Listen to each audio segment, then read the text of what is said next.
Listen, we only get one shot at this. Why not live life on our own terms?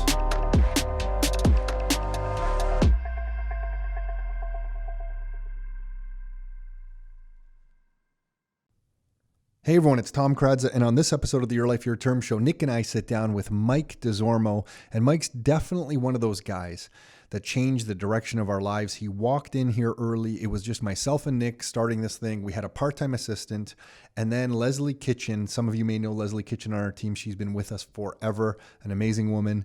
And that was the whole team at that point when Mike showed up. And Mike literally came in the doors and said, hey, I want to start working with you guys. I walked into our tiny little office where Nick was sitting in, and I said, Nick, there's this guy outside. He wants to start working with us. And he said, well, we need the help. And is he a good guy? And I'm like, yeah, he's a good guy. I only knew him a little bit at that point. Mike and I had crossed paths through Ruben Furtado. Mike and Ruben grew up together, and we had crossed paths during a flip that Ruben and I were doing together. Mike offered to cut the grass just so that he can learn about what we were doing. That was years before he had walked into our office, and now years had passed, and that was really my only exposure to him. And then he walked in saying this, and I explained to Nick, I said, yeah, he's a good guy because he cut the grass on one of our flips, and he asked for no money. And the reason he cut the grass is he just wanted to hang around the property so he could learn how to do these things. And anyone who's willing to learn for no money in exchange for that is a winner in my book. So Nick, when he heard that story, he was sold, and Mike came on the team, and it's been amazing ever since. So Mike's been with us, I guess now for, it's got to be around 12 years. He's worked on literally hundreds and hundreds of millions of dollars of investment real estate with thousands of investors. And now he wrote a book about his life story at the very beginning, and wait till you hear his life story. You know, the intro and kind of chapter one as he gets into the book is really just about where he comes from and his background. And it's, you know, it's pretty humbling and interesting to read how the things that he has gone through. I'm stumbling over my words because there's so much to share there, but I'll let you pick up the book. It's called Wealth Won't Wait: How to Create Income Certainty in Uncertain Times. It's available on Amazon. And the rest of the book is all about different real estate investment strategies, from the financing to doing flips to duplexes to renovations to student rentals to rent to own to long-term rentals to the mentality you need to succeed. It's an amazing book. I really mean this. It is a fantastic book. So it's called Wealth Won't Wait. And on this episode of the podcast, we sit down with Mike and hash through this. So really excited to share this episode with you. He is just one of the best human beings you'll ever come across. And before we get started, if you are listening to this and you want to work with us here at Rockstar, and you want to dive into the real estate investing world here in the Greater Toronto and Golden Horseshoe area, you can go to the introductory training class that we have set up for all brand new investors who want to begin working with us at this URL. If you go to rockstarinnercircle.com, there's a couple of red buttons on there. It says investor training. You can sign up for a free 90-minute training class where we sit down and share all the different properties and different strategies that we're working on right now in real time in the year 2020, soon to be 2021, I guess. So you see real life stuff. And we do that about once a month. So you can register for those. They're virtual right now. They used to be in person, of course, but now they're virtual. And you can register for that class at www.rockstarinnercircle.com. And if you find the red button on the homepage there, you can sign up and save a spot for the next time we do that class. That's it for the intro. Let's get on with the show. Are you ready to live life on your terms? Is it time to take charge? Real estate, business building, the economy, health and nutrition, and more. It's the Your Life, Your Term show with Tom and Nick Kradza. Are you ready? Let's go. And we are live with Michael Desormeaux. What's your middle name? William. I knew it was William. Michael William Desormeaux and Nicholas Alexander Kradza. And I'm Tomislav Mio Karaja. Anyway, you're Kradza, I'm Karaja. It's funny, yeah, because you say it differently with your name. Yeah. Yeah. And yeah, we're just talking about merino wool. Like Nick was just sitting here saying he's cold. And I said, well, I don't know. I got introduced to something called merino wool. No, that's not what you said at all. You said that you're like, oh no, I have a wool sweater on. And no, and, I and did then not Mike say said, that. Yeah, no, I did not say, Mike, no, hold on. in that tone. I did not say in that tone, no, I have a wool And sweater then Mike on. said, well, I don't wear wool because it makes me itchy. And then you said, oh, well, I've been introduced to this product called merino wool. And I was like, what do you mean? Like, it's this newfound I don't thing. know what this merino wool is. I just know that when I put a merino wool sweater on, Look, I don't get itchy. When you were working at Eaton's in menswear flipping 20 years ago, you were selling merino wool sweaters. You didn't know it at the time, but they were there because I had some. I'll never forget working at Eaton's when one of the main guys, full-timer guy working in the suits department would yell over to me in the jeans area of the menswear area saying, Tom, can you get me the Italian sweaters? I remember always telling him, I'm like, hey man, I think it's Italian. Like, I don't think it's Italian. And then I would bring him, and then so he would have that issue, and then I would be colorblind. So if he said bring the burgundy sweater, I would walk over with like a brown or a red sweater, and he would look at me like I'm crazy. So between the two of us, neither of us have been working in menswear. Anyway. But that's good. I'm glad you've discovered merino wool. It's nice. Yeah. I'm a slow learner, man. I didn't know merino wool was not itchy on my skin, so I just discovered it recently. It's fantastic. Everybody should have some merino wool. Listen, we're here to talk about Mike's new book. So Mike has this book that I think you've jammed so much information into this thing, dude. Wealth Won't Wait: How to Create Income Certainty in Uncertain Times. There is literally a lifetime of knowledge in this thing, and I'm going to pick your brains on this. But before we get started, the other day you came into the office here with this Bitcoin card called Real Bitcoin. It's a product from Ballet, and you've been sending Bitcoin to people. How's that? Like when you tell people you're about to send them Bitcoin, are you having to teach them how to accept the Bitcoin? This card, just so I mean, because if someone's not watching, just so you know, it's like a gold-plated kind of credit card. It looks like. And when because you came in, I dropped it on the desk. I'm like, this is cool. Could you imagine paying with this? And I dropped it on the desk. It almost broke the damn desk. I was like, oh, I'm not going to do that again. Yeah, Tom said right away, do not drop that on my desk. Yeah. Yeah. So they're not giving the heads up on it. I'm meeting them, and then I'm handing them the card and letting them know that, hey, don't lose this. You might want to see what's on it first. Yeah, because in this particular card, it's like this card has the private key right on the freaking thing. So if somebody finds it, you found Bitcoin. Yeah. It's not like a hardware wallet where you have some security on the wallet. This thing, you lose it, your Bitcoin is gone. Unfortunately, yes. You're essentially losing a wallet that had cash in it. Yeah. But it's super cool. You're handing these out to people? A couple of people, yeah. Oh, that's kind of cool. Yeah. Mike's a nice person. No, I know that. Who are you handing these out to? Yeah, I didn't ask. That's privacy. Let him be. Yeah. In general, though, like family, friends. Yeah. People on the street?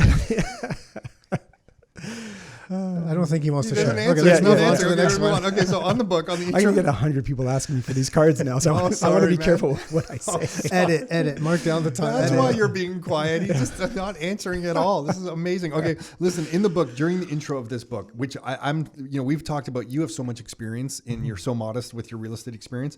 We've wanted you to put this together for a long time and you've done it, which is amazing. And I wrote some fancy dancy notes, which I don't usually do here, but your Canada Packer days. Can you talk about that? So what area of Toronto did you grow up in? Yeah. And why did you specifically mention Canada Packers?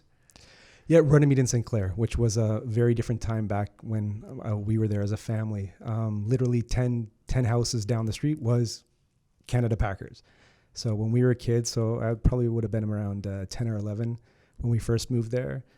If a bull, a cow, or something got out of the Packers there and ran down the street or into the playground across the street, the police would come, and if they couldn't corral that animal back to the pen, it would get shot right in front of us, right in the head, in the playground. They'd later come and pick it up. That would not happen nowadays. That would not happen in 2020. Can you imagine? No, kids, they would just be told that kids couldn't handle that. Meanwhile, kids back then were just watching animals be shot right in front of them at the playground. I remember one day over by there's a wading pool. So George Bell Arena is still there. That area has completely changed. But over there was a wading pool, and there was those big steel meshed metal garbage cans, those public garbage cans. Yeah, so I reached in one day because I saw a bullhorn. So a horn from a bull. And I'm like, I think I know what you're about to say. Like, this will be pretty cool to take home. I picked it up. So it was upside down. So I picked it up. So now it's like an ice cream cone. And out of that bullhorn was maggots just falling all over my arm and hand. My first experience with maggots.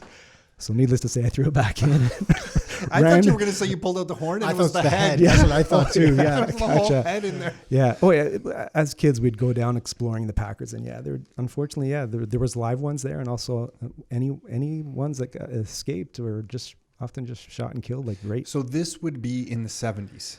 This would be late 70s, early 80s. So yes. I don't know if it was the same place or same location, but our father worked in Canada Packers briefly when he came to Canada, and his job was scooping up skins that were, I guess, taken off the animals that were left on the floor, and with like a pitchfork or some kind of device, he would pick them up and put them into some kind of big barrel or something, wherever they would take them. I don't know what they would do with them, but that's what he did all day. He would like scoop up skins from like skinned animals and dump them into kind of some kind of big bucket. Right. Just hours every day. Like that's what he did. Jeez. And I remember him saying that there was an older gentleman that had just came, a new immigrant to the country, and he had a bad back and he couldn't do the work. So he was beginning to, get a little emotional that he would lose the job and he wouldn't have money. He already had kids and a family here. And our father was like helping him do his amount of work and his own work. Right. Just trying, days of survival. Yeah. Right. Yeah. So whenever I hear Canada Packers, I always flash back to that kind of story. But when you were growing up there, that was a rough neighborhood. Yeah. Lots of things went down in that neighborhood. Yeah. So tell us about crack cocaine then. Yeah, no, just so yeah, early 80s was the crack pandemic, and my experience with that was I think what has always turned me off from drugs is I knew somebody who had an addiction, and she took a Coke can, she devised it in such a way that she heated up the crack on top of the Coke can and then inhaled through where you would usually drink. She was inhaling the smoke or whatever, however you do crack. And she still had the mental capacity to look over at me and say, "Don't you ever try this."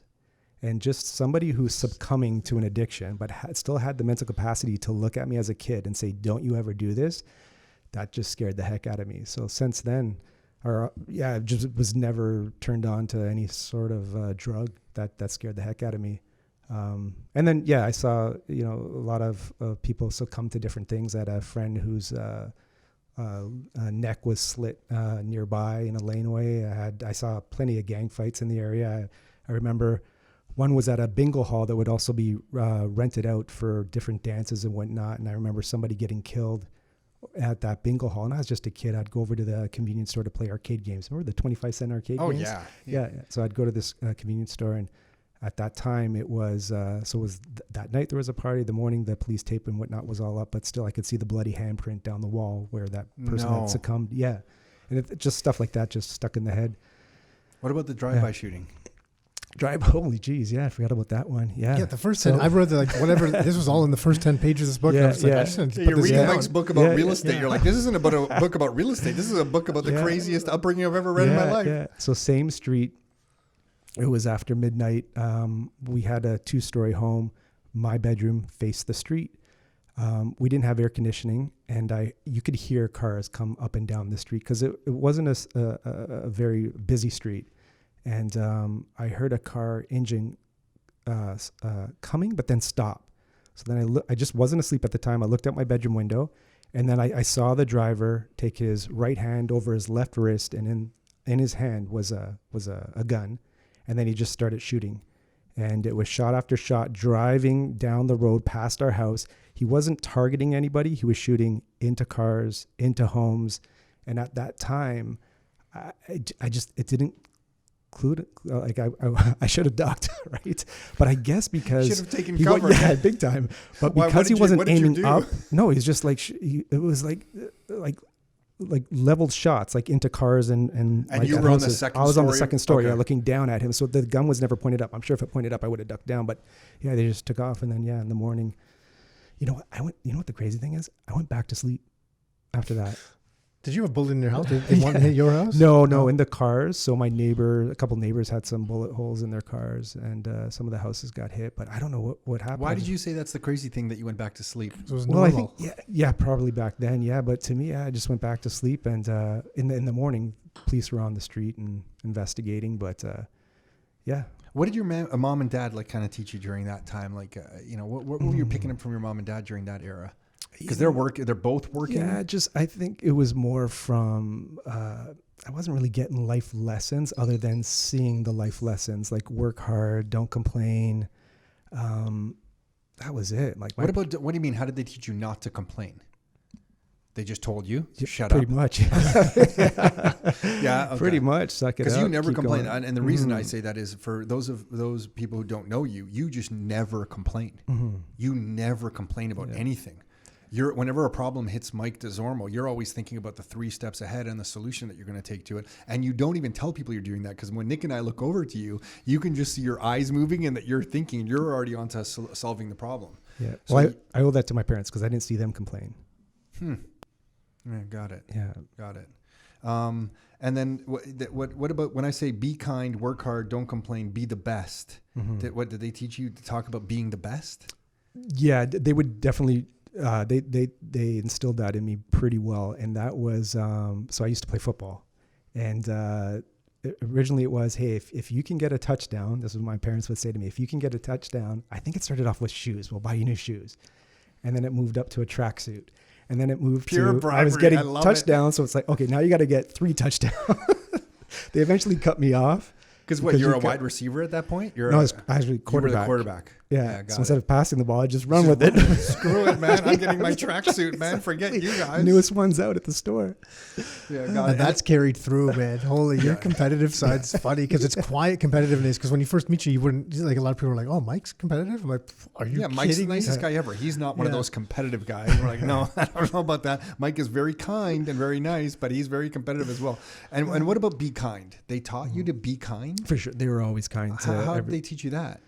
Again, through their actions. They were always kind people, not having much. Like my parents Nick, were both. we might pick up that on the video, just so you know. Yeah, my parents were both factory workers growing up, and they were just not having much. They would still give whatever they could to people, whether it didn't have to be something monetary. It could be even of their own time. So they're very, very Both helpful. of them were that way. Both, absolutely, yeah, to this day. And then from Canada Packers, you lived there until you moved to Oakville. Were you always in that area of Toronto?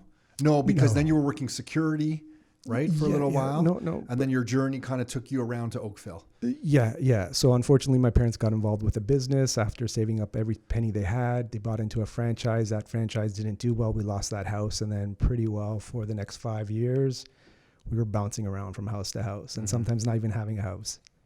When you were bouncing around from house to house, and sometimes that's pretty big words, dude, not even having a house. That's a lot. Go ahead. What did you think about life at that point? Yeah. That was just normal, not having, bouncing around from house to house and not having, like, what were you thinking about people and life?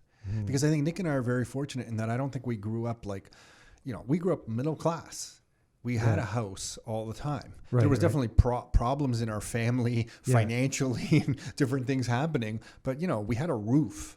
What are you thinking about life when you're going through that? I didn't know any better. It's just normal. Yeah, exactly. Yeah. It was a struggle, and you thought that, this is something you go through. So then when you met people, when you were working, let's say at Woodbine Security, was Woodbine Security, right? That was one of the places, yeah. Okay. When you were working there, when you bumped into somebody at the mall there who you clearly had decided had money, what did you think about that person? That's when the real estate bug came. Why? Because it was actually Lawrence Square Mall, and it was one of the wealthiest families at the time in Canada that owned that mall, plus a lot of other real estate. Who was that? Like the Reitman family or something? That was the Burnett's. Okay. Yeah. So their son, Josh, who was, I think, 16, 17 at the time, for his birthday, got a brand new Porsche. He brought that Porsche by the mall because we had a friendship. And he said, Mike, hey, do you want to drive my new Porsche? Where were you living at where he has a new Porsche. Where are you living at this time? I'll get to that. Okay. Yeah. And I'm like, Josh, I don't know how to drive stick. And he's like, it doesn't matter.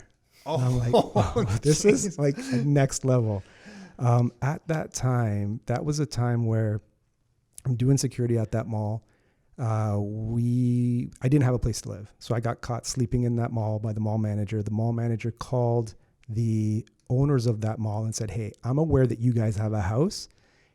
It was on the southeast corner of Jane and Rutherford, so across from Wonderland. And I'm aware you guys have a house and it's abandoned and you need somebody to look after that house. Well, I need a guy that needs a house. So how about this guy goes there, which is me. So I went there. I stayed there for 8 years. But the house... You were in there 8 years? 8 years, Dude, yeah. I've told you this before. The crazy part is I know that house exactly. Because when we used to go to Canada's Wonderland, I would go by that intersection. And when the leaves were down, I guess later in the season, and I guess Wonderland would be closed, but whenever we were in that area, you could see the house through those trees, right? Yes. And had a long driveway that went into like what I would call a forest. Correct. And the house was like in that forest at a pretty major intersection. Yes. Because that was, like you said, major southeast corner of Jane and Rutherford. Jane and Rutherford, Right across the street from Vaughan Mills. Yeah, but Vaughan Mills wasn't there. Correct. Yeah, exactly. I saw it going up, actually. Yeah, Vaughan Mills wasn't there. There were some hotels that are now built across the street. They weren't there. So, but that house, it was rough. So when it rained inside the house. Like everything got wet. And I moved into that house. I had a mattress. That's it, actually. Yeah, I didn't even have a TV at that time. Yeah, I like how you started. There was going to be a list. Here's the things I brought into the house. I brought in a mattress and the clothes on my back and textbooks. And I set the mattress on textbooks because there was so much mice in the house because of the field. So to keep the mice off the bed, I had the bed on these textbooks. So you didn't have a place to live, but you were in. This was after you went to school. This was during school. So then how were you paying? Who was paying? Was it OSA? OSA. Yeah, exactly. Yeah. Because you were going to York University Correct. at that point? Yeah, for kinesiology, health science. Were you still playing football at that time? I was not, no. Okay, so football days are done, but you're at university. Yeah. Correct. Sleeping on textbooks on a mattress above the mice. Dude, it's a crazy story, man. And when you were sleeping in the mall, because Woodbine Center had that... No, this was Lawrence Square. Oh, you know why? Because in my mind, when I've heard that before... Fantasy Fair? Yeah, I'm like, did he get to sleep? Not that this on is a merry-go-round? Yeah, like I'm not that this is like a positive. That's like the Four Seasons. Okay, yeah. Because you know what I was thinking? Do you remember the tube slide rides? Yes. I was like, could you go halfway down one of those slides and it would go a little bit flat, and can you sleep in one of those tube slides? Like I know that's ridiculous, and you obviously don't want to sleep there. Yeah, but when you have no place else to sleep, but when you have nowhere to sleep, it becomes less ridiculous. Because I thought maybe you were hiding. Yeah. So when you slept in the mall, then where did you sleep? On a bench in the back storage areas of the mall? No, in the mall manager's office. He had a couch. Oh, okay, got it. So he had left for the day. Correct. Yeah. He was a good guy though. Like all through my life, like wherever I was working, I would take like Christmas shifts, New Year's shifts, whatever, because you get that double time. Yeah. And that gentleman there, I owe a lot to, because he would actually come visit me. Like leave his family, take the time out to leave his family, and he'd bring me like Christmas dinner on Christmas. No, because there's still security in these malls on those days, right? Like 24 hours a day. So yeah, good guy. So he made that call and was responsible for me to be able to go to that house. And then, so the real estate bug came from that family because their mom sold produce out of the back of a truck. And then that led to them owning the majority of the food that would be shipped out of Western Food Terminal, that then supported her children, 3 boys, all going to law school, that then got into real estate. And then, they own a bunch of real estate across Ontario. And then when did you meet Nadim Ahmed? Because Nadim on the team here at Rockstar, you met at one of those malls, no? Woodbine, when I was doing security there. That was later? That was prior. Oh, so prior. And you saw Nadim selling his socks out of the front of that menswear store or whatever? Because then he tell us a story that they sell enough socks out of the front of the store to pay for rent. Like that was their almost enough volume in just socks to cover like their operational costs. Yeah. Anyway, not that you would know that. Yeah. But okay, cool. But that's where you met Nadim. Correct, yeah. And then what about Halloween? Just to go back just a little bit. Mm-hmm. When you were trick-or-treating, you said you took the subway for Halloween. Yeah. So we'd get that's right. So a friend of mine suggested, hey, you know what? Like our neighborhood's not so great for candy. Why don't we take a subway and go to... You got those little things, those rockets? I always thought those were the crap candies. Just the rocket, the sugar candy rolled up? Yeah. So, hey, why don't we take this subway and then the bus, and then we're going to land in, I think it was Bridle Path or Roy York. I can't remember at the time. Yeah. But wherever we landed, the Halloween candy was much bigger. You were getting full of Henry bars. Yeah, it was worth the trip. Yeah, got it. And so then when you're going there, does that clue into you that there's different types of people with different amounts of money in this world? For sure, yeah. Okay. But you're content. You just go home. It is what it is. You're happy where you are. Yeah, and then I think that's what plants the seed, like, hey, I would like to get there one day. Yeah, got it. Okay. And then you move to Oakville. Then Ruben drags you out to Oakville. Correct, yeah. And you start flipping properties. Yes, yeah. Okay, got it. And that was new. How'd you go from living in the abandoned house though to then, like, what was next? You bought your own place after that? Yeah, I saved every cent I had, basically put it down on a pre-construction in Oakville. What that was a pre-construction semi? I always bought beyond my means. So Fully it was detached. I remember that. That was that first one. So it was that corner lot. That was the first one. That was the second one. Yeah. Oh, that was the second one. Okay, so I don't know the first one. I don't think. Yeah. So it was a 4-bedroom, 2 full bath, detached home. Bought that. You went from a homeless guy. I mean, like you weren't homeless. You were living in that place, but essentially you went from homeless to living in this abandoned house with but that it rained in the house when it rained outside. Yeah. To buying a brand new 4-bedroom home. Right. Yeah. Yeah. But I put everything on the line. You busted your ass for it too. Yeah. Well, I was all in. And then to that house, I brought the same bed, but this time I had a TV to accompany me. Did you bring the mice? It was the same bed with you? No. Oh my God. One time I was going to class and I was late at York, and I jump in the car, and I guess a mouse was in my gym bag, and then the mouse starts running around the car. Oh my God, dude. How did you not smash your car? Yeah. Oh, that would have freaked me out. Yeah. I would rather fight a bear. I don't know. Listen, I know I don't stand a chance of getting a bear, but at least I can see the bear. Like I know what I'm dealing with. When the mice is like under the seat and running around. There were some good battles in that house. So then, put everything I had on that house in Oakville. Moved in with the TV and bed, and then I had some good friends. Ruben lent me and his wife, who at the time too were just coming up. They lent me a bed frame and curtains. I took the bed frame because it was rusty to the backyard, spray painted that. Another friend lent me a dining room set.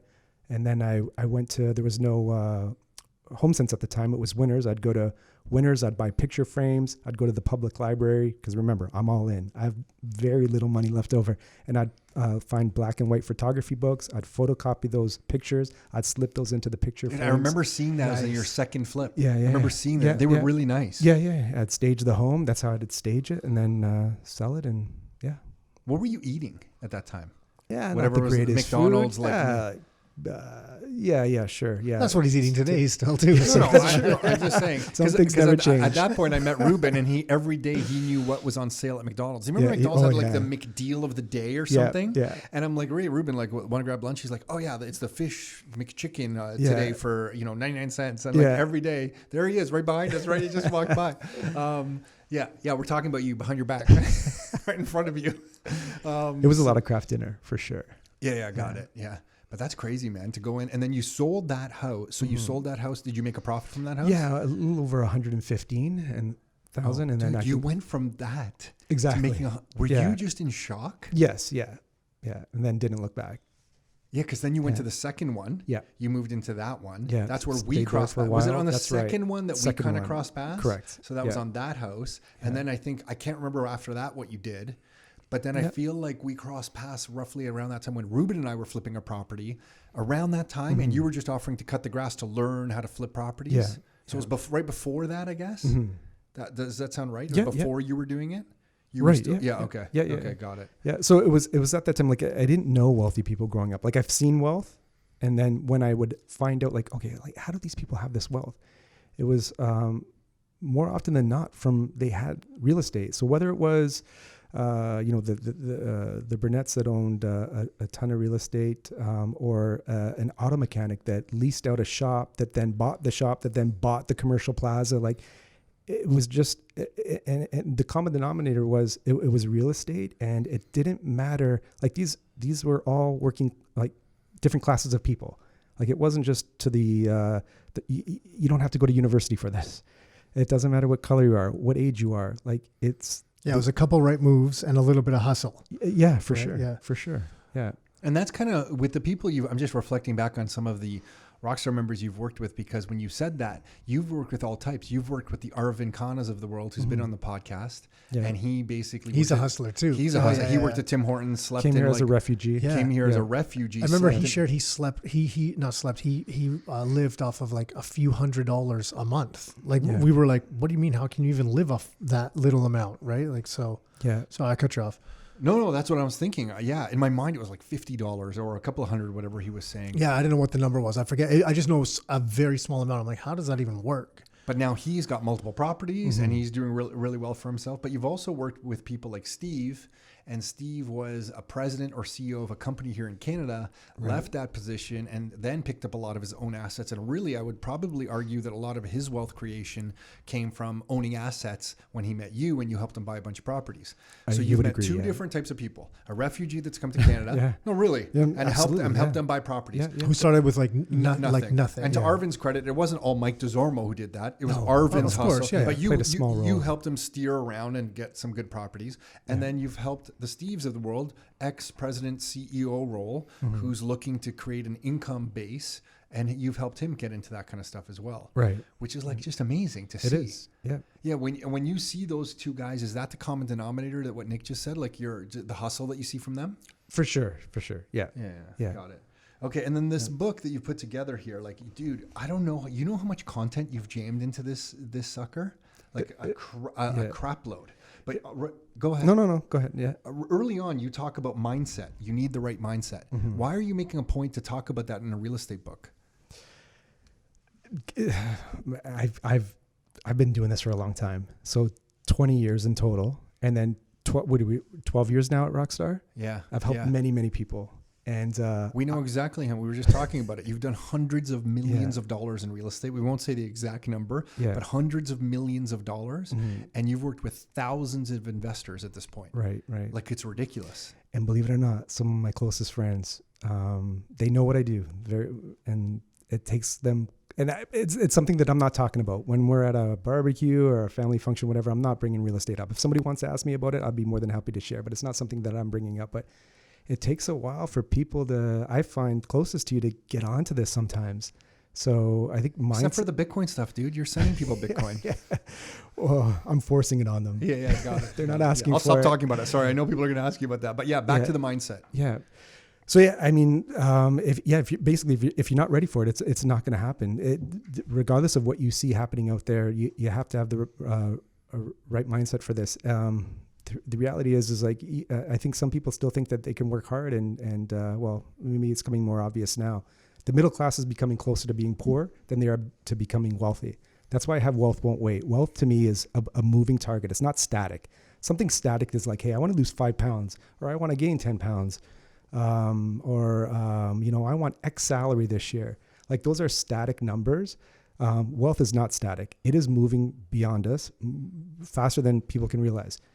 I have a jar of coins in my house in this nightstand, and my 2 boys, age 3 and 4, have seen this coin jar, and they've asked me, "Daddy, what are those?" And I'm like, "That's money. That's coins." So I'd give each a coin. They'd put it in their pocket, walk around the house, and then I'd tell them it's got to go in the piggy bank. Don't lose that. You cannot lose that. And so one time I found a coin in the rug in one of their bedrooms. And I'm like, are these guys stealing the coins from the coin jar? Are my kids stealing my money? At 3 years old? Yeah. Meanwhile, it probably fell out of their pocket. They forgot to put it in their piggy bank. Now, if it's your own family, and it's just some coins and it's a 2 and 3 year old, I think it's okay. The government, with debasing currency, the coins in that jar can buy me less every single day. It's right in front of our own eyes that they're stealing from us. You don't even bother counting. I used to care about counting the coins. Now, like the pennies, we don't even use them in circulation. Yeah. But it's invisible. It's theft, invisible, right? That's because it's so slow. Yeah. It's slow, but it's compounding, so people don't get it. Yeah. But you don't have someone reaching into your pocket and taking it. Because look, if they were doing it, so let's say the price of everything stayed the same, but they went into your bank account and they just said, okay, you have whatever $10,000, and then every year December 31st, all of a sudden that 10,000 now becomes 90 whatever 100. Yeah. Everyone's gonna be like, whoa, what are you talking about? You can't do that. Yeah. But instead, the price keeps going up, or the service or the size of whatever you're buying shrinks as well. Which I mean, Halloween just passed. If you look at the size of the Halloween candies now, they're like, what? There's not even a bite in the thing, So, but yeah, that's the difference, right? But you understand that most people aren't looking at things that way. Yeah, like what if our savings and it was relative to what we could buy? Right, we have a 50,000, and just as Nick was alluding to, we have $50,000. I was saying 10, but you're big time now. Apparently, it's big time, Mike Desormeaux. 50,000. But and each day you saw that in regards to what it could buy you, it'd be depleting in your bank account. it wouldn't be staying static. Yeah, if there was a little picture beside it, say, okay, here's your balance, $50,000. Yeah. Here's the basket of goods you can buy now, and then as it changes with inflation, that picture next to it keeps changing, and the basket of goods changes. Yeah. That'd be a good way to look at it too. And that's the way in my mind how I look at it. I'm like, these guys on their website are telling me they're taking 2% of the money, and I know they're lying at the 2%. Mm-hmm. It's way more than 2%, and when you compound it, it's even more every year. Mm-hmm. So I always get pissed. I don't want to swear right now, but I'm like, these assholes are stealing my money. Yeah. And I've seen my parents work hard. Just to your point, how hard you've worked, how hard Nick and I work. Mm-hmm. I'm like, I'm not going to let this happen. Yeah. Then it just kind of it's just because it's silent theft. It is. It just bothers me. Yeah. So when you found that coin, did you put the coin in the jar? No, back in my jar. Yeah, they got to work for that. I just want to be clear that Looney they didn't get the coin. They're gonna have to work you're not for taking care of the coin. It's back in my jar. Well, my kids are the same way. If they don't ask me for their allowance, they don't get it. Oh wow. I'm like, no. I mean, the least if you're not at least remembering, and then you're like, hey, this is like, there's a couple other things that they have to do, but I'm like, if you're not remembering and saying, hey, this is like, I want this now, that you don't get it. It doesn't just magically appear for you. That's the least you can do. Yeah. Good. So they've slowly remembered to be like, hey, hand it Pay over. up, Yeah. What about this part you have in the book about take responsibility? Why did you make a point to talk about that in a real estate book? Just nobody's going to take care of your family and your finances better than we are ourselves. You can't rely on, this is a unique time and we had CERB and whatnot, but you can't rely on anyone else to take care of you and your family other than yourself. Yeah. And you've probably lived that. Like you've seen that. Mm-hmm. Now, you know what I mean? Because you've had to kind of go through those kind of different circumstances you went through, and you realize like when push comes to shove, there might be people there to help you. Mm-hmm. But at the end of the day, it's on your shoulders. Yeah. You gotta step up. Mm-hmm. Yeah. Before we get into some real estate talk, just with you and your life, you're married, 2 kids, you have some of your own income properties. With hindsight, would you have changed anything in your life? Because you've been through a lot. Like anyone who's bouncing around between homes and then homeless for a little while, that's a lot to go through. Or did that all just lead up to the Mike Desormeaux that is here today? No, I appreciate everything that happened, good or bad, because I believe that's what enabled me to be able to do what I've done. I don't think that hunger. I feel for a lot of people, like if you get the silver spoon, would you have the same hunger? Mm-hmm. Yeah. There's probably some things that happened during bartending episodes, late night bartending we didn't episodes talk that you probably want to change. I don't know. I'm just kind of making that up. His bartending days. But that's interesting because your kids are going to grow up in a different environment than you grew up. Mm-hmm. So what are you thinking about that? Yeah. And not only do I think about it, I worry about it. I try to instill just, like they, at ages 3 and 4, yeah, started since they were 3. But I mean, like I'm getting them to bring out I'm getting them to do as much as I can. Rake leaves with me, bring out the recycling and garbage every Tuesday in our neighborhood. So I'm getting them to work. I hope that's helping. Mm-hmm. But they're just not going to be. Everything's not going to be given to them. You can buy an abandoned house because now you're able to. You can buy your own abandoned house and make them live in that for a little while. Yeah, for sure. Yeah, no, like we brought them into this world. So as soon as Sarah was pregnant with Uriah, as soon as he was born, we bought him a house, and then again when it happened with Nathan, we bought him a house. We brought them into the world, and 25 years from now, those houses should be, if not paid off, very close to be paid off. But it's going to help them, because if we don't, like, what are these children coming down the pipeline going to have? Mm-hmm. Yeah, agreed. Yeah, it's in the real estate world now. If we kind of transition to how you're working with investors, what are you seeing out there? So if we just kind of switch to current day activity with investors, what are around the gold? Because over the years, you've bought properties with investors in Belleville, Clarington, Peterborough, Oshawa, Ajax, Whitby, Barrie, Kitchener, Cambridge, Waterloo, London, Brantford, Hamilton, Grimsby. The Grimsby one makes me laugh. Jason comes to mind for a second. Yeah. Grimsby, St. Catharines, Niagara, Welland. Yeah, you're leaving out Burlington, Mississauga, Toronto. You're leaving out the big ones. You've helped people buy property. Yeah, early on. Yeah. So like Toronto proper. Yeah, downtown Toronto, Sarnia. Yeah. So what, and you've done income properties in all these areas with all the strategies. So if we were just to pick your brain, what you're seeing now, could you name off some price points in some of the more active places? So if we started in Barrie, what are you seeing in Barrie? Price points on certain properties and rents, just generalize for us a little bit. Yeah, Barrie would be on a purchase price on a single family home, somewhere between $500,000 and $600,000 right now. 500,000 and 600,000. That single family would be operated as a single family, or could you turn that thing into a duplex? No, some you could, yeah, for sure. Some we just actually got one a couple of weeks ago where we plan on doing that exactly, converting it into a second suite. I think we bought that for roughly $550,000. So $550,000, and then if you were to rent that as a straight rent, what would you get? And then if you were to duplex it, what would you get? Or a second suite, what would you get? So on a single family, that property would have rented out for about $2,300 a month. But $2,300 now. Yeah. Holy shit. Okay. Yeah. And then if we were to second suite it, it's going to come in at around $1,900 up and $1,600 down. So $1,929, so $3,500 versus 23. So if you duplex it, you're just increasing your, what is that, like a 50% gain in your income on that thing? Yeah, you get your money back pretty quick on the expense. Yeah. Okay, so that's Barrie. So what about price points for a similar type of situation? And let me pick London, Ontario. Yeah, London. Maybe separate student rental. Yeah, because you're doing more student rentals out in London. No. Okay. London. So actually, the price point is going to come in at around low fives. Single family, 3-bedroom. Exactly. Yeah, up to 600 as well. Rents are actually going to be very similar. Yeah, I would say Barrie, London, and St. Catharines are very similar in purchase price. However, St. Catharines, you're going to get more in rent, so you're going to get a bit of a bigger bang for your buck in St. Catharines.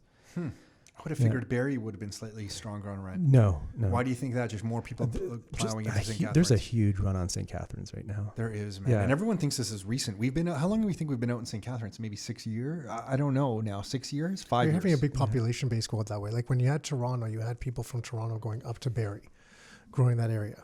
Huge, like very large population base.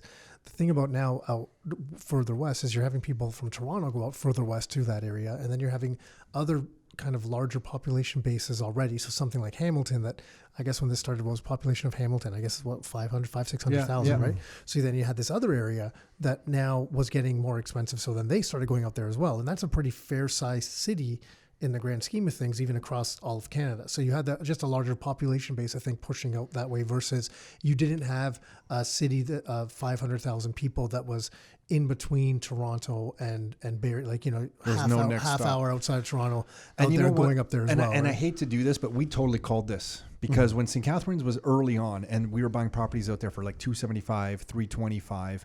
Remember, Nick, we were saying the distance, I remember saying this, the distance from downtown Toronto to Barrie and the distance from Toronto to St. Catharines is exactly the same. And the price differences back then were St. Catharines was cheaper on the purchase price and lower in rent. And now it's about the same on the purchase prices and slightly higher on rent than Barrie. And they still don't have GO train access, regular, efficient GO train access, throughout the day and stuff like that. And we'll see. And things have changed because of the pandemic and stuff like that. That slowed down, but it'll be interesting to see what dynamic that plays when this kind of starts to play out in later next year, or when next year hits finally. So somebody who wants to get a property in one of the London, Barrie, St. Catharines, you're looking $550 to $600 straight rent $2,300, $2,350, something like that, and then duplex it'll be $3,500 roughly. Yeah. Okay. I think the thing with St. Catharines is, so if we go to Barrie, if you have a choice, if your budget is like $500,000 to $600,000 and you're either a first time home buyer or you're downsizing or you're renting, your choice is to go to Barrie and probably be in a cookie cutter subdivision, because that's a lot of how the South has been built up. Or if you go to the North, there's a little, there's older homes there. In St. Catharines, there's not a lot of those cookie cutter subdivisions. So you're getting more property. You absolutely are, yeah. Often you're in a nice bungalow where you could have that extra in-law income if needed, if you're a first-time home buyer. And then for investors, those properties work out so well because those bungalows built in the 60s and 70s, we could divide up so well as second suites. So I think that's the big draw in St. Catharines. Also, obviously, Niagara-on-the-Lake, the vineyards, you're close to the border. There's a lot of other... Especially now, this year we saw a little bit of more of a run out there because people were comfortable going a little bit further away from the city, right? As work arrangements changed and stuff like that. So it could have pulled.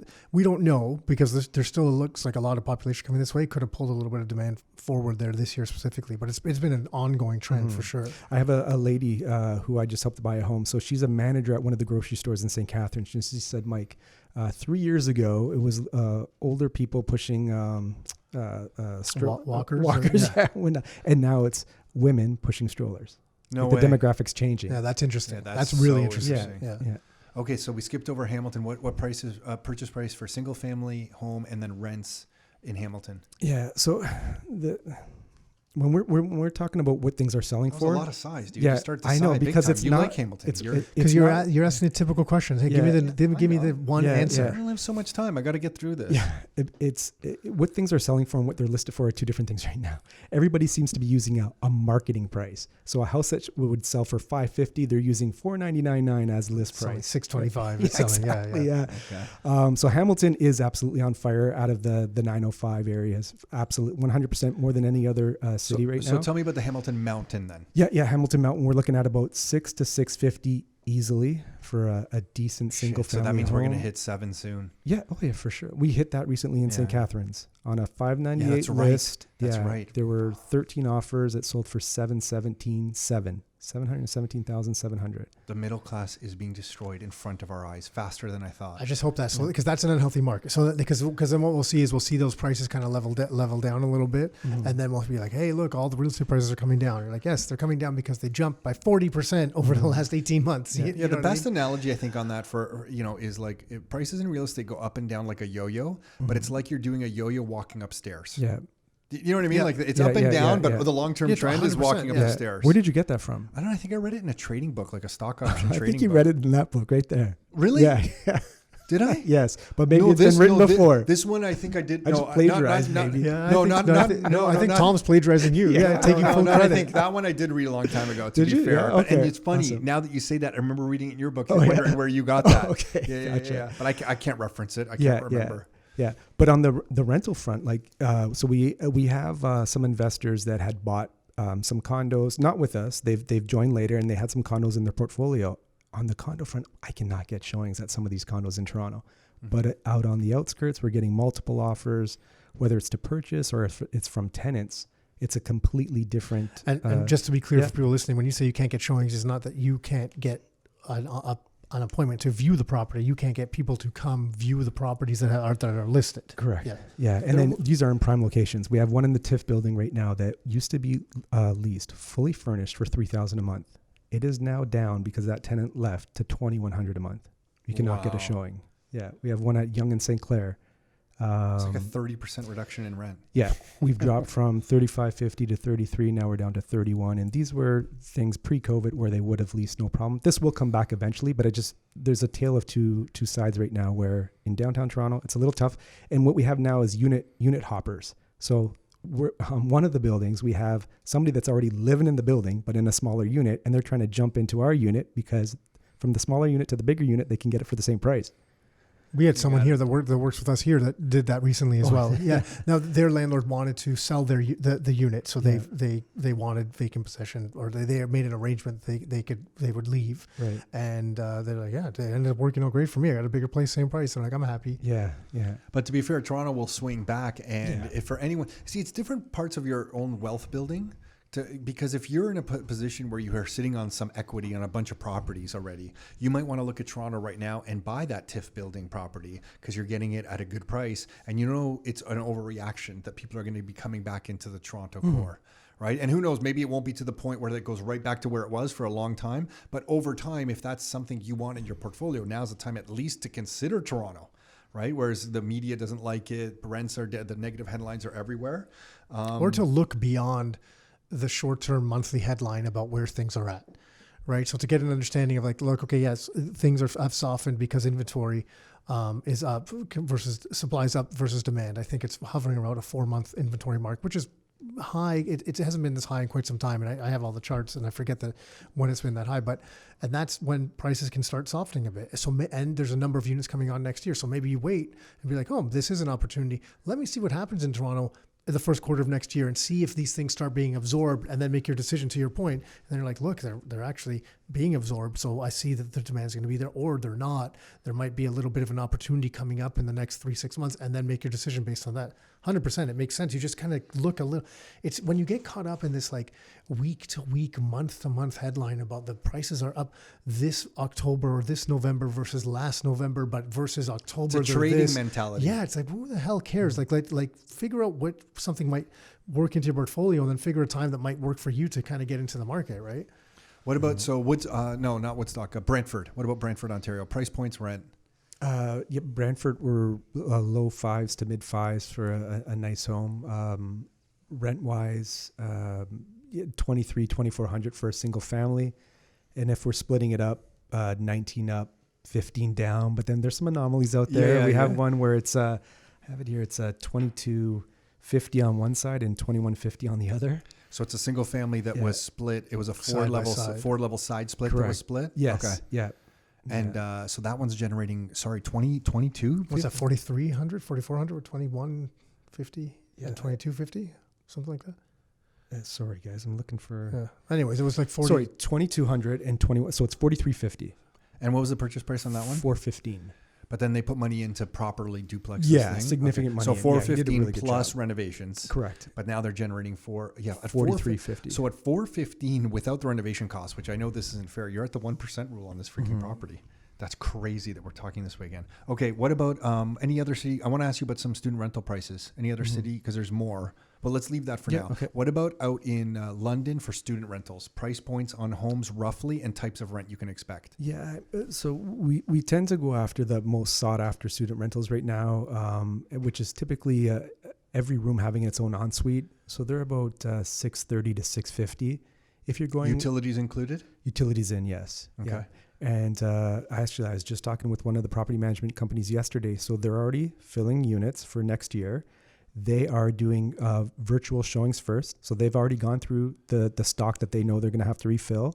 They've taken videos. They send that to the students. They already have the plexiglass shields up in the vans to shuttle the kids around to the different properties. But they're already filling. This week is going to be a little slower in London just because it's reading week, naturally. But they're getting prepared for when the students here come back. right next to you doing some work. Yeah, I've told him to reach out to you for next year's property. Yeah. So, they're ready. They're prepared. So, if it's a 5-bedroom, 2-bathroom, you're now much lower. You're probably in the mid to low 500. Okay, so sorry, 630. I was asking you. That was the monthly rent was including. So sorry, that was the purchase price. And that home was about 630. Yeah. And what's the monthly rent? So it's roughly $725 per room. So I believe it comes out to 3625. Yeah. Utilities included. Utilities in. Yeah. Okay, got it. And then is there more and more triplex stuff being built out there? I feel like you've been doing triplexes a lot. There's not. There were pocket listings that we had with some builders that we work with there, but because those are beauties. Those are 3-bedroom per floor triplex that are purpose-built student rental triplexes. Correct. Yeah. Yeah, those are winners. Okay, so most of the houses out there are 5-bedroom, some 6-bedroom. They had to have been grandfathered in the 6 bedrooms. There's less of those out there. The majority are 5. That's the legal limit there. Okay. And then if you don't know Western has like 36,000 students. And then I didn't know this until recently, but with the staff at Western has 65 or 66,000 people on campus when you include staff. Wow. Did you know that? No. That's crazy. Yeah. We were at the little kind of like intro thing to Western. They're like reaming out these numbers. I'm like, holy crap, because there's a full hospital on site there. I guess like all the profs and everybody. Right. It's a whole big deal. But okay, what about where else are you doing student rentals right now? Not so much in Brantford right now. Are you doing any by Brock? Nadeem not too many. No. And then where else then? So London's your main one for student rentals. So you're not doing many around Mac. Yeah. Not even Mac. No, it's sort of where's the investor demand. We did one recently for an investor for his daughter in Guelph. So we've done a couple in Guelph. And price points in Guelph for that? That one I want to say was low 6s. Got it. Yeah, for a town. Guelph is up there in pricing for sure. Guelph is a very desirable place for and the investor's families. Favorite strategy right now, because your experience is like you've done rent to owns and the duplexes, you flipped properties, single family rental, like you name it, you've done it. Is there a because the flavors second always suites. change. Yeah, it's still second suites because of the income level. Yeah, if they're looking for cash flow, which a lot of investors' goals are, I want X amount. A common number is $10,000 a month in positive cash flow. How do I get there? And one of the quickest ways to get there right now is definitely a second suite. Because a second suite at 20% down, I'm going to just ask you for ballpark numbers. How much cash flow is a property like that going to make? Yeah, anywhere from $600 to $900 after all expenses per month. So $600 to $900 on a property after all expenses. Mm-hmm. It's freaking insane. Yeah. Yeah. The weird part is that when I've talked to people who are in the investment industry, if they could buy these things because they're looking for income, these are people who are investing in bonds and that kind of stuff, just looking for any sort of yield at all, any sort of return on their investment at all. Yeah. When I talk about some of the investors that are getting this kind of cash flow, they're freaking out, but they can't buy it. The beautiful part about this, like the beautiful part to me right now about about real estate and Bitcoin, is that with Bitcoin, it's the retail investor who is understanding the value of Bitcoin before Wall Street is. Never in my life, and I know I haven't been around here that long, have I seen a situation where Wall Street isn't taking advantage of the real estate investor, the retail investor. Usually that's what's happening. But in this case with Bitcoin, to me, it's individuals understanding what Bitcoin is before Wall Street is, which I love.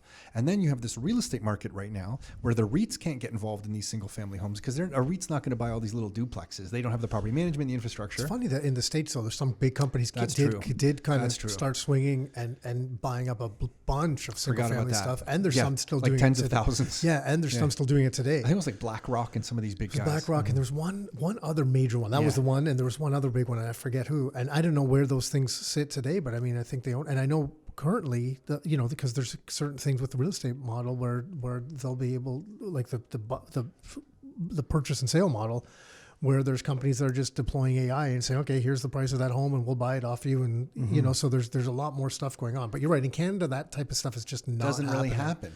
Maybe we're just too small a market. Maybe because in the States, how much opportunity they have. Like think of all those different cities. You could go to Chicago or New York or Los Angeles and Miami and Houston, and you can go to all these different places, right?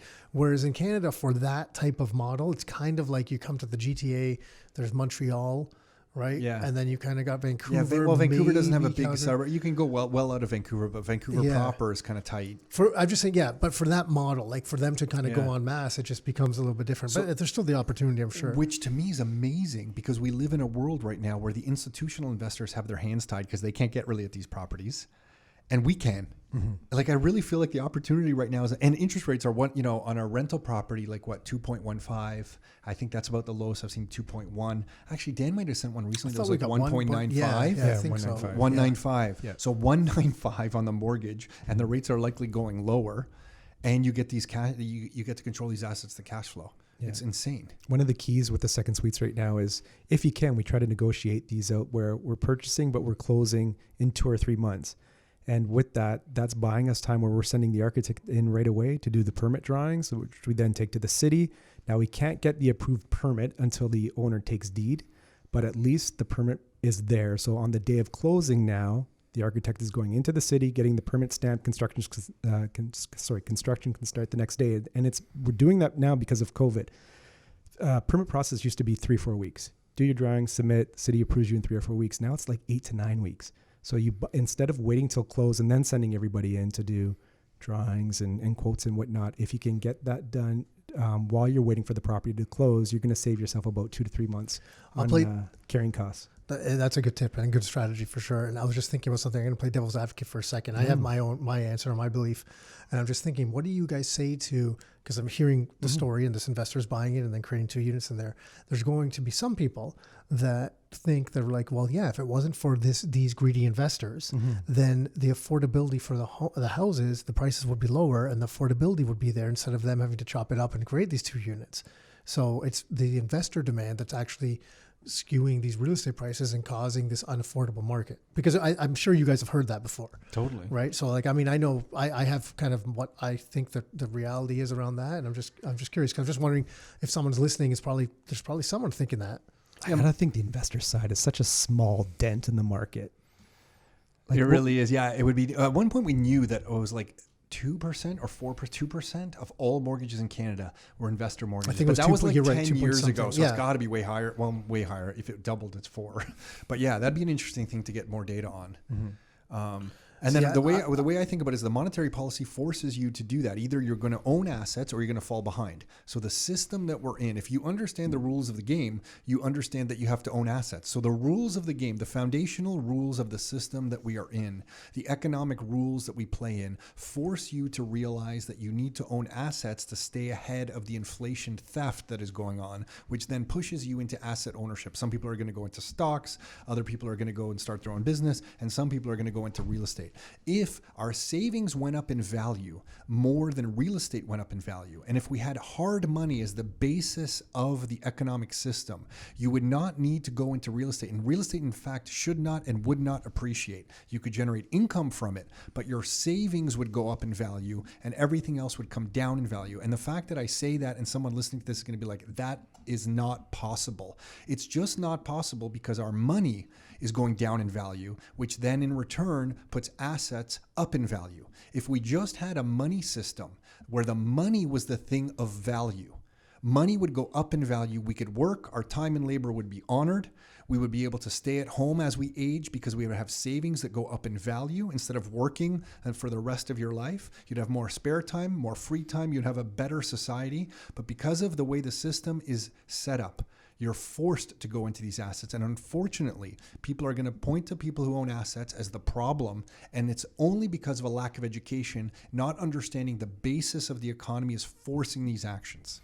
So I agree with everything you said. I'll just take a little bit more of a local approach to it as well, is that what's happened is the priorities of either government, society, however you want to look at it, but people, with the government budgets and the way they've kind of put the laws, the incentives around for affordable housing, those have disappeared. And that's why we've had like no rental apartments being created for decades. Mm-hmm. For decades, there's been no rental apartments being created. Think of the last time and now there is a few, but prior to the last couple of years, think of the last time that you drove by someplace and you said, oh, look, there's a new apartment building going up, like for rental, not a condo, an apartment building. Yeah. It hasn't happened. Right. So like society for a long time said, hey, okay, well, you know what? Here's the money we're going to spend. We're going to spend what everyone wants, whatever is a priority to them. Maybe it's a healthcare need. Maybe it's a daycare need, whatever it is. Right. Everyone wants what's a priority to them. But it wasn't more affordable housing. So the governments are like, crap, we're in a really crappy situation now. We need affordable housing. We don't have it. So now we have to get other people to create it. So they're the ones that are not even incentivizing, but they're allowing investors, and they mandated these communities to put these processes in place so people could create these multiple unit dwellings to allow for affordable housing. Because for decades, society, and I'm looking at that as like us, voters, government, everyone, because they didn't make a big enough stink about it, was not investing in that infrastructure for the people that need that type of housing. And that's where this gap is, and the private investor is coming in and filling it. So instead of those people saying, hey, look, you know what, the private investor is the one destroying the market, the private investor, maybe for those people looking to get into that particular segment of the market, but that person's, they're taking just a very, a little bit of a selfish view just for them because they want to get into that segment of the market. What about the people that are on a waiting list for some sort of affordable housing and they can't rent anything? They're helping out that segment of the market. So there's multiple different ways to look at it, right? Mm-hmm. Remember the Hamilton Mountain when we'd go up on that mountain and those 100, 200 apartment unit apartment buildings? I don't know if it was a mountain, but yeah, I know the area you're talking about. Every time we say the Hamilton Mountain, I laugh. Those apartment buildings. Do you remember what would be outside on the lawn? A for lease. The sign? A for lease sign? No, waiting list. Right? Oh, 5, 6, 7 years ago, waiting list. You know what's there today? That's right. Yeah. Waiting list still. Huh. There's still waiting lists to get into those apartments. So as investors, when we provide those second suites that, are to code and safe and just update it, nice places. Yeah, for sure. When it rains outside and it doesn't come inside. Exactly. Yeah. No mice. When you have the choice between a 100, 200 unit apartment building or this nice new second suite, like often they're bigger than the apartment buildings. Yeah. Yeah. And you're paying, and often they're paying more for it as well versus that, right? If it's new and depending on the access to the amenities they have, whatever. Sure. But it is catering to a segment of the market that needs housing. For sure. Right. Get into a backyard. It's just a big picture. It's a domino effect. Things, to your point about the money system, and I'm just looking at it 3 steps later, right? Because your point is exactly kind of how the I'll say the province here, but the country, the province, that's how it's being run because of this skewed money system, and then it trickles down, and this is the end result. This is the impact that we're seeing, and then again, to your point, then people start just looking in their own little silo, and it's like, hey, look, if you're going to look at this and complain about, one segment, you got to look at the big picture too. It's only fair, right? Agreed. Yeah. So Mike, you've now worked with thousands of investors. When you work with some people, you've worked with some people that have had real estate for 10 years. When you reflect back, what are you most shocked on that they say to you? Do you have anything that you're like, I'm shocked, or what surprises you, or what makes you feel most proud? Like when you reflect back, just anything on the last 10 years. It's just seeing what the investing has afforded them in regards to their lifestyle. Like Dan and Laura being able to travel through New Zealand and Australia for 3 months with 2 toddlers. I know, and I'm sure they would agree, that they wouldn't have been able to do that any other way. It's the investors who have now bought a first or second vacation home. We have several of those right now. Like it's great to see what they're affording themselves, and that what they're going to pass down to their children as well. We have some that have sold everything except for the rental properties and are now traveling the world. Yeah, that's right. Yeah. To do that based on an income, and let's face it, like incomes are so, like, especially if it's one income in the family right now, that's so fragile. Yeah. You can't do this off of working harder. Yeah. It's unfortunate. Man. Hey, Mike, like, I don't know if everybody knows this, but Nick and I started this thing. We were sitting in a brokerage that was about to go bankrupt within a year. We didn't know it was going to. It wasn't anything to do with us, by the way. We were the only ones doing transactions. I was about to clarify that too. We were the only ones doing business inside that brokerage. And you walked in one day, and I'll never forget sitting in that training room and talking to you. And you said, I'm a member. And I'm like, really? You're like, you get our newsletter and stuff? You're like, yeah.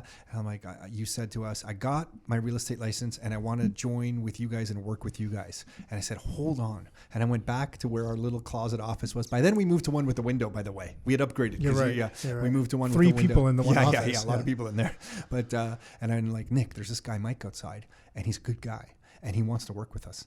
I'm thinking I just say yes. What do you think? And you were like, I don't know. Yeah, because I was busy. I was like, I don't know, but yeah, okay, sounds good. I was busy. I was just trying to get something done. We had a little whiteboard with investors' names on them who needed attention, and we didn't have enough time to go there. And then I walked back and like, yeah, Mike, you can work with us and you got to do these deals. And remember, we got on some phone calls together and did this stuff. So, man, that really changed our lives. So just know that you're. So you always say that, joining with us changed your life, but you joining with us changed our lives. And then the impact that you've had across thousands of people now, and then the possible generational impact. And I know it sounds like I'm blowing smoke, man, but I believe it 100%. You are having a huge impact on people. So thank you, man, for everything that you're doing, for the person that you are and the work that you put into this, man. You take this shit seriously, and we feel very grateful. Nick and I always talk about that. Yeah, we're lucky you didn't get hit by one of those bullets during the drive-by. Holy shit. That's right. So if you want Mike's book, it's Wealth Won't Wait, How to Create Income Certainty in Uncertain Times. You can pick it up on Amazon, probably the easiest place. That's it. If you see Mike in person, he probably has a box of them in the back of it. You probably don't, actually, in your trunk. But Mike might be driving around with some. If you're here in our office, we have copies in our office. But if you need one right now, it's full. I mean, the amount of real estate information that you've jammed in this is just incredible. It's an awesome book, man. Congrats on it. You should feel proud. And thanks for doing this, man. Thanks, guys. Appreciate it. Hey, everyone. So hopefully you enjoyed that. And if you want to pick up a copy of the book, it's available at Amazon. It's Wealth Won't Wait by Mike Desormeaux. And if you are listening to this and you want to get some training around real estate investing and you're looking to get started or enhance your portfolio further, you can go to www.rockstarinnercircle.com and find the big red button that says Investor Training on it. You can hit that button and sign up for the Investor Training class. It's a free 90-minute class that Nick and I give, and we stick around and answer all questions at the end of that class. That's it for this episode, everyone. Until next time, your life, your terms.